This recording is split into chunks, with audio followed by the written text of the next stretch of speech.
guys, this is the story of Chris Lindsey. He's a friend of mine that was on the Leon Fire Department with me when I lived in Southern Iowa. Chris is a good friend of mine.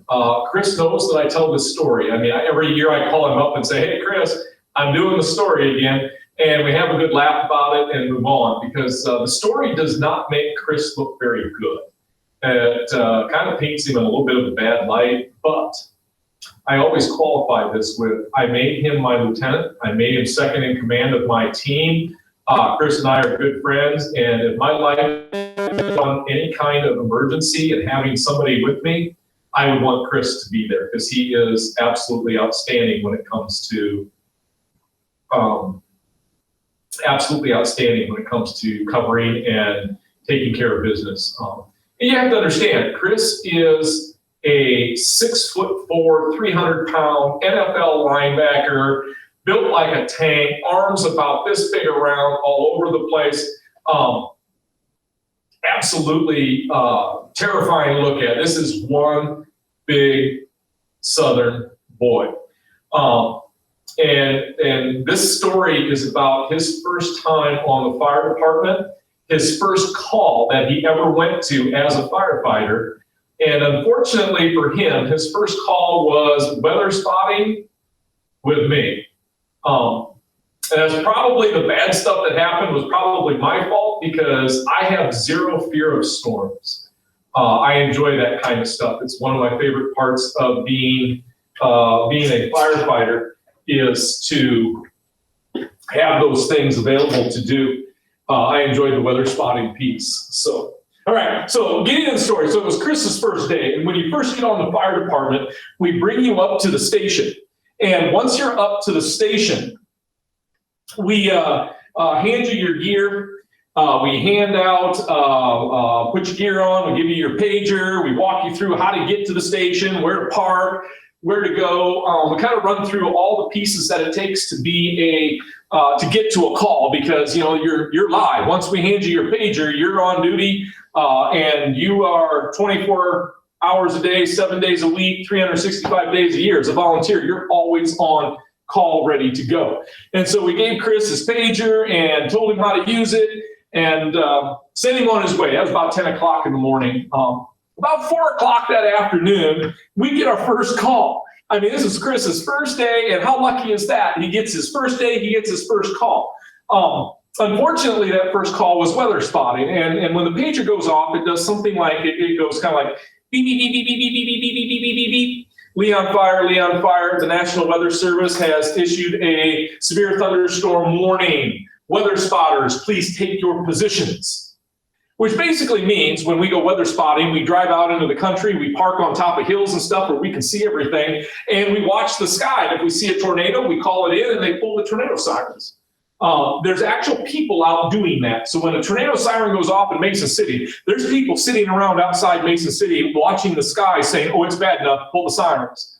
And we pull the sirens. So people are risking their lives to make sure that those sirens go off. So, all right, back to the story. So on this one, as we're doing this, we head west of Leon.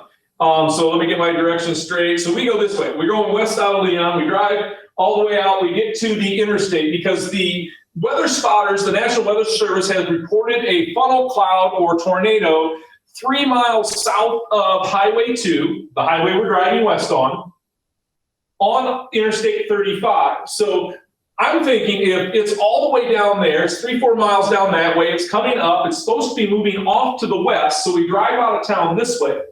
And if we stop on top of the interstate bridge, the road goes up over the interstate, if we were to park on top of that, we should be able to look to the south and see it right about over there.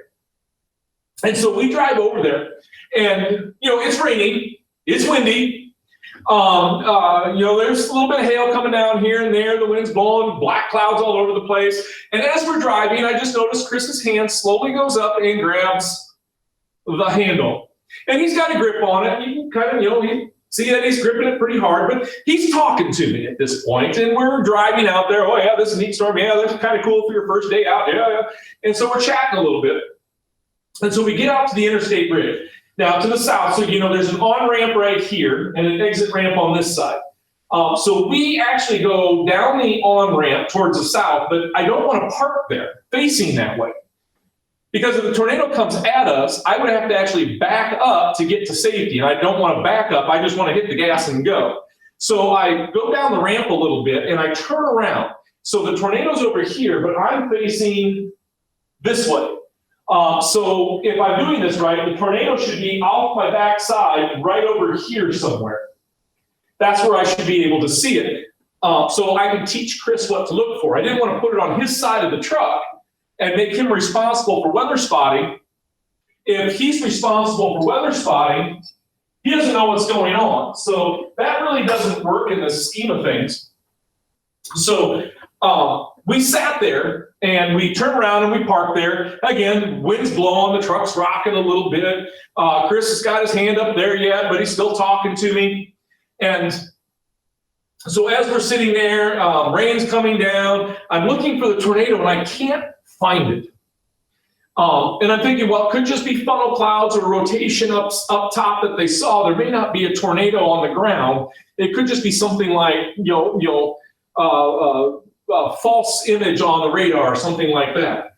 But in the meantime, I'm listening to the radio while I'm talking to Chris. A sheriff pulls up on the on-ramp. So he's here, we're here, tornado should be over there. And so we're kind of sitting there, and he's talking with the sheriff, and I'm talking with other firefighters, but we listen into each other while we're doing it. And he keeps talking about this tornado. All the sheriff are talking about this tornado, and I'm trying to figure out what they're talking about. So I finally just get on the radio, and I just like 27206 to 276. My call sign is 206. His call sign was 6. And I said 206 to 6.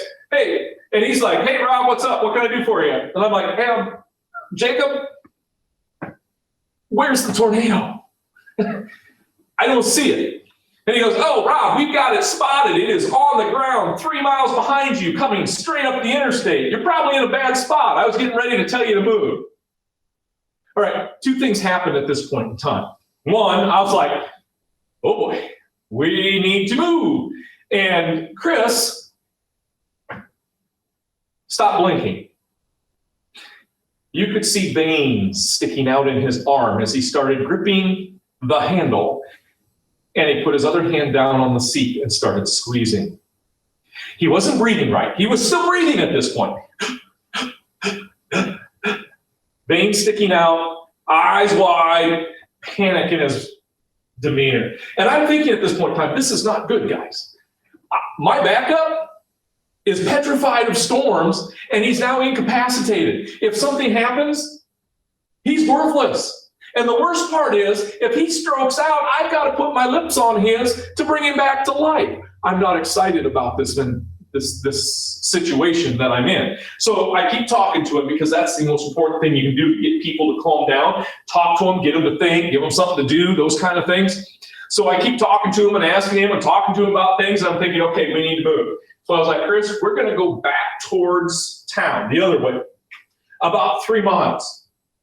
And we're going to sit in Dudley's Automotive Plaza.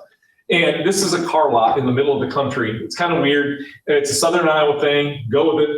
So we're going to go sit at this, but this time we're going to face south. So the tornado should be like 3 miles that way off in my corner. But I'm going to be looking directly at it as we go through. And so we're working on this, and we're sitting there. So we drive in, we park. I've got the truck running, wiper blades are going. The wind is like rocking the truck. It's kind of picked up a little bit. It's raining really hard now. And the worst part is that the sky has gone completely black. And it's very hard to spot a tornado when everything is black, because the tornado's that color, the sky's that color. You've got to wait for a flash of lightning. So you're sitting there and flash of lightning, and you look, and okay, wait for the next one. And then flash of lightning, and you look again, and that's the only way you can see these things. So when we're working on this, we're sitting there. Remember, Chris, not blinking, kind of breathing. We're waiting for the storm to do something. And have you guys ever seen those road signs when the wind kicks up? You know how they kind of wiggle back and forth and flap, and they'll speed up and snap back and forth again and kind of slow down. The sign right next to Chris started doing that. And that's when he stopped breathing. He went, and that was the last I think he took a breath for, say, the next 12, 15 minutes. Veins, big eyes, not breathing, full panic, 300-pound line back. So anyhow, so the signs start moving like that.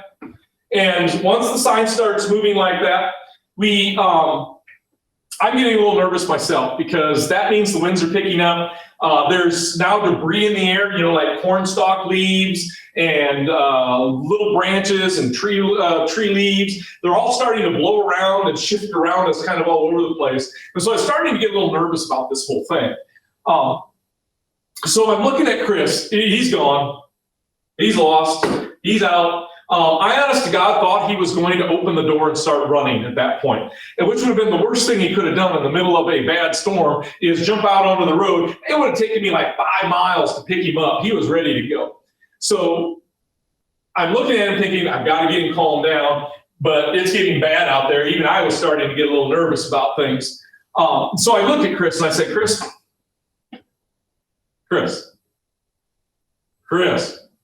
what? And that's all I got was and I said, okay, here's what's going to happen. If one of those cars in that parking lot moves, I am going to put the fire truck in reverse. I'm going to back across the highway into the ditch on the other side. When we hit the bottom, I want you to open your door, drop to the ground, get underneath the truck. We can always fish it out later. But I need to get you and me to safety first. If something happens with one of those cars, we need to be ready to move right away. Do you understand? Chris, you have to be able to get out of the truck. Put your hand on the door handle. It was about that fast. I mean, he like slapped it. I think his fingers were going through the seat on this side. He was squeezing so hard. There's like fingerprints permanently in the seat. And so we're sitting there, and it's getting pretty hairy. I mean, there's hail coming down. I can't see the end of the truck because of the rain. The wind's swirling all over the place. We're rocking around. It's howling. It's really, I don't know, it's really getting scary. Even for me, it's getting kind of scary. And I've got my foot on the brake, truck's in reverse, ready to go. I mean, this foot's on the brake, this foot's on the gas. We're ready to go. And just as about I'm getting ready to, I mean, I am seriously ready to just back up and say, I'm going to do it. I'm just going to put it in the ditch and we're going to be okay. It starts letting up. Rain starts getting a little less. The wind starts going down a little bit. Once the wind starts going down a little bit, sky starts to look a little clearer. It lightens up. Chris still isn't breathing, but I think he'll be okay. And so we're sitting there, and finally it starts to clear out. I mean, it looks like, the sun starts peeking through the clouds, the whole 9 yards. It looks kind of nice out. And I hear on the radio, 206, 206, are you guys okay? And I'm thinking, hey, 6, yeah, we're fine. Why? Rob, are you guys sure you're okay? 6, we're fine. Why? You guys just got hit by that tornado. And that's where I think Chris took off running. It did take me about a mile to catch up with him. He was gone. I mean, he was just poof, gone. That door popped open. I've never seen a big boy run that fast in my life. No, he didn't run. He actually sat there and was panicky. He was very nervous. He may have been a little tears in his eyes, that kind of thing. He was terrified beyond belief. And I'm sitting there going, excuse me? We got hit by the tornado. He goes, Rob, that thing shifted right at you. You guys were in its direct path. Are you guys okay? And I'm thinking, yeah, we're fine. But as soon as he said, is everything okay? Every fire truck and police officer within 100 miles rushed to where we were. And so we got there and we started walking around, and we noticed that the tornado was at the end of its life. And so it had come down and hit a little bit. It kind of went back up and then it kind of come back down. It jumped over top of us and then came back down and then disappeared forever. If it had been on the ground, we would have been smack in the middle of it. Fortunately for us, it was a dying tornado and it was bouncing and it kind of bounced over top of us and we survived. So that's the story. Now, Chris, as I said, knows that we're going to do this, tell this story. He is a fabulous firefighter. He's always been. He learned to overcome his fear of storms. Him and I have been through more tornadoes and bad storms than I can even remember to talk about. So, all right, you got 10 observations. If you need to watch it again, make sure you watch it again. Otherwise, make sure when you're done, title your assignment with your name and section on it so I know what grade book to put you in. Make sure you turn it in when you're done, and we will talk to you guys tomorrow. Have a good afternoon.